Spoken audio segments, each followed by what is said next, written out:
Qualche giorno fa è venuto a trovarmi un amico che voleva consigli su come lasciare Milano e trasferirsi in una casa isolata in un bosco. Siamo andati a pranzo in una trattoria e ci siamo seduti vicino a un grosso camino a legna. Ogni volta che mi siedo davanti al fuoco riemergono i ricordi della mia vita in una casa isolata in montagna.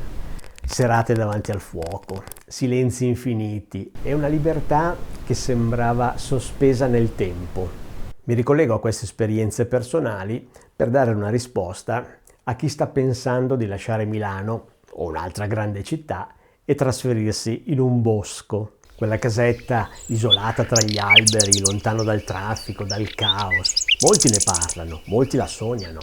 Ma è una scelta fattibile oppure è solo una favola moderna raccontata per sentirsi liberi anche solo per un attimo? Film, libri, social, tutti contribuiscono a questa narrazione incantata.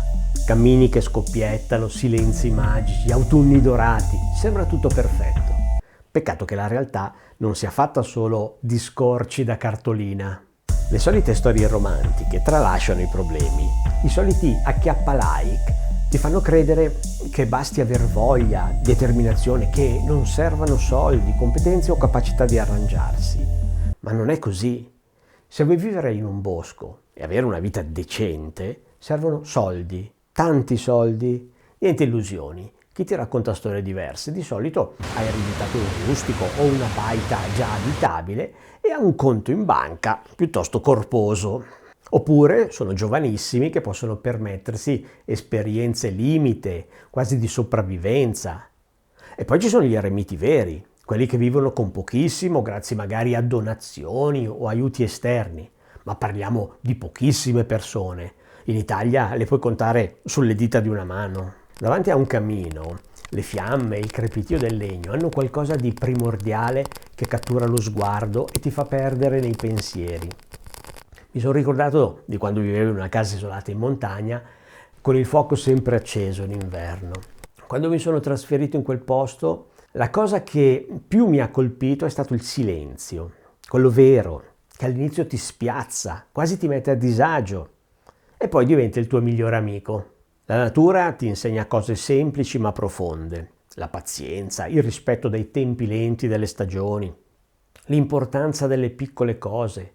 Ogni mattina respirare l'aria fresca non era un gesto banale, era un rituale che mi faceva sentire vivo.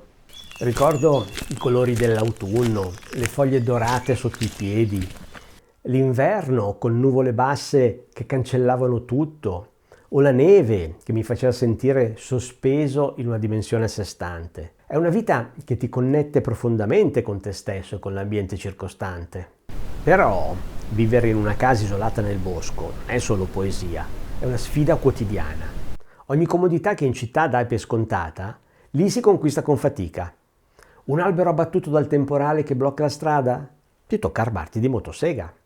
La stufa a legna che tira male? Preparati a fare lo spazzacamino. La neve che si accumula? Ore a spalare per raggiungere la strada principale. Ogni imprevisto richiede tempo, energie e spesso la capacità di arrangiarsi. E poi c'è l'isolamento. A me piaceva, ma non è per tutti. Quello stesso silenzio che all'inizio ti affascina può diventare solitudine. E se serve un aiuto immediato, non sempre è facile trovarlo.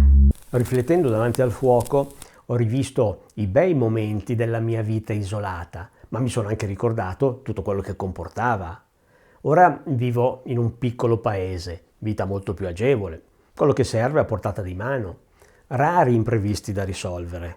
Potrei tornare in una casetta del bosco, certo. A volte ci penso, mi viene voglia di mollare tutto di nuovo, ma so che significherebbe affrontare di nuovo tutte quelle difficoltà. La consapevolezza cambia tutto. Forse potrei gestirle meglio, con spirito diverso, e sicuramente non mi dedicherei all'agricoltura. Non mi caccerei mai in esperienze estreme di sopravvivenza o autosufficienza, quelle che a molti sembrano romantiche finché non le provano davvero. Insomma, non lo so, magari tra un po' mi si schiariranno le idee, per ora rimango qui, poi vedremo.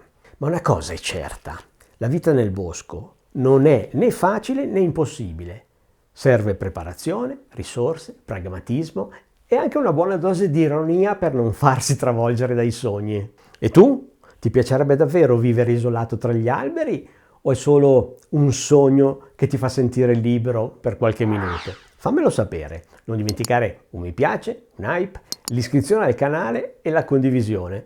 Poi non perderti questo video.